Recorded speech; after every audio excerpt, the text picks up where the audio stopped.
What's good, everybody? It's your boy Rexon Max, and today we're actually going to be discussing international players traveling in the Street Fighter 6 CPT economy. Now, we know lately, if you've been in the FGC for a long time, you kind of realize that you don't see a lot of international players at these tournaments. It's something that I've been noticing for a long time, but an international player has finally come out and addressed it. As you know, Daigo is basically like the face of international Street Fighter 6 play. Some could say the face of Street Fighter 6 still, period.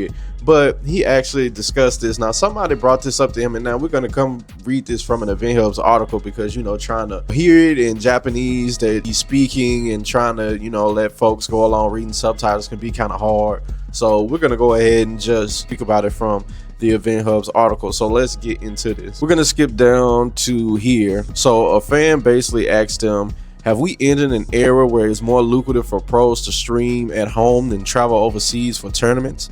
And then Daigo responds, well, I guess I have to say yes. And they say he goes into multiple reasons for this. He says, I've been wanting to talk about this actually. CPT offers a dream to shoot for, right? If you win, you get $1 million or 150 million yen. The only thing is, if you're wondering if everyone's been traveling to CPT events, they sure haven't. It's an inefficient system. If I can be a bit bleak, when you think about the financial costs, it's extremely inefficient. After, COVID-19, the Capcom Pro Tour never really brought back the global leaderboards despite their premier and super premier events returning. He says you could go overseas and take a shot at winning, but there's more immediate merit in hanging back and streaming while training to win the next Street Fighter League matchup. See, when it comes to like qualifying for CPT this year, there is no last chance qualifiers, and it's only like a handful, like 6, 7, or 8 competitions that really only first place is gonna win. And then for the super premieres and stuff like that, the first and second are gonna qualify. So it's kind of like if you travel all that way just to not get first, it's basically a wasted trip, because it's not like you're gonna win some substantial money and stuff like that. And they're gonna get into that here. Your CPT rules were like before, where you had to amass a lot of points. If those were still the rules, everyone would go to these events even when they're busy with Street Fighter League. I would bet on this 99% of players would travel. There might be some who don't. There might be some who say Street Fighter League is the most important thing, but in general, anyone whose sponsor allowed it and who had the financial leeway to go would go. The loss of the global leaderboard and current way of qualifying for Capcom Cup has also made it much more risky financially as a pro to attend multiple premieres. Since only first and second place get confirmed spots for a super premiere and only first for a premiere, anything less than that is oftentimes a pure loss, with the prize money likely unable to even cover flights and hotels, while all of that has become much more expensive than in 6 years ago. Daigo says he's one of those lucky pros left whose sponsor covered the travel costs abroad, at least consistently, which is why he does show up to more tournaments still than most. You saw basically recently both the birds, Angry Bird and Big Bird, their sponsor dropped them. Now we don't know the inside details and stuff of why that happened. I mean, Big Bird just placed runner-up at Evo this year. We know Angry Bird won Evo last year. But we saw that they actually were dropped by their sponsor. Well, not dropped, they both parted ways from their sponsor, let me say it that way. And you could guess that it probably had something to do with finances, investing into fighting games. It's not that inexpensive. I mean, anybody around the world can tell you right now, if you even just went and looked at how much it is for plane rides, hotels, and all that other stuff, it's not. I mean, traveling to Evo itself is multiple thousands of dollars. But in any case, the reason people aren't traveling is because it's not practical to foot the calls themselves. Either that or teams decide it's simply inefficient, because basically now you're at a point to where you could just stay back and try to qualify for World Warrior events. I mean, if you don't win one of the premieres or super premieres, you can still qualify off World Warrior events, regional events that they hold. If you get the most points in your regions, you still qualify.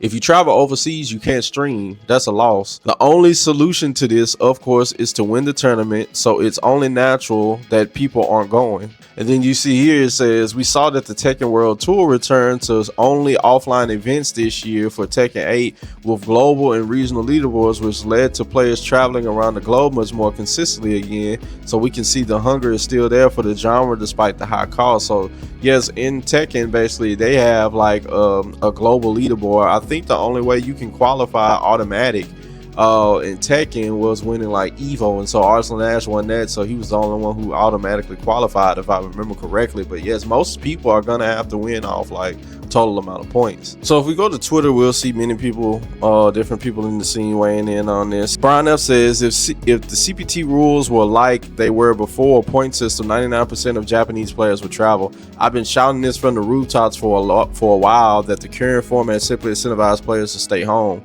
We see significantly less international competition. And then right under here, he says, there's one key point I disagree with though. I think Capcom made the rules the way they are now to avoid Japanese players from dominating, to build excitement for overseas players.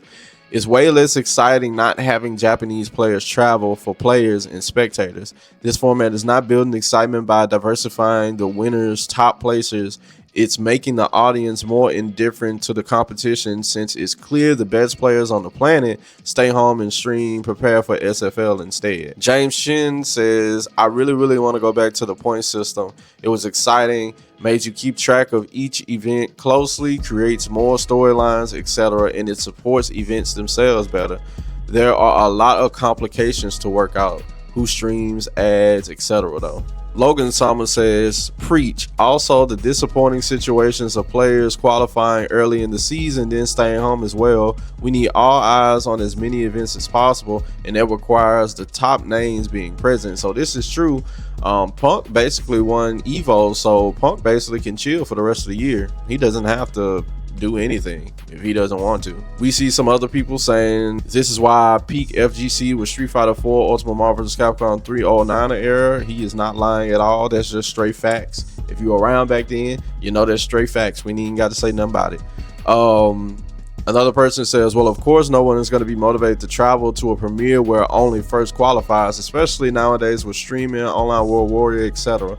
CPT improved this year by bringing back offline, so I'm hopeful for next year they'll bring back point system. Was perfect, to be honest. You see Big Bird saying, here Daigo implied that most Japanese players would rather stay home and stream practice for SFL Japan. Is kind of disheartening, but I don't blame them. It's a lot of money for almost no return. I would do the same if I was in their position. We see the situation, we see what's going on. I'm gonna give you my thoughts on it. Yes, back then, back in the day when it was a point system and everybody traveled, was a better time. When you know that basically all the top players were going to be at every tournament, it was incentivized for you to watch every tournament. It was incentivized for people to go and spectate every tournament. It made sure that each event was popping off. Every event back in the day, from final round to NorCal regionals, to East Coast Throwdown, to everything that was going on, they made sure that with all these different names coming to it, every premiere was a great premiere. It got to a point where people in final rounds latter days saw final round as like an event that really kind of didn't even matter. But final round was a super premiere event back in the day. It was an amazing event. All the names traveled to it because it was a part of the CPT. It was a part of the Capcom Pro Tour. And so everybody had to travel to it if you wanted to accumulate those points, if you wanted to keep your placing.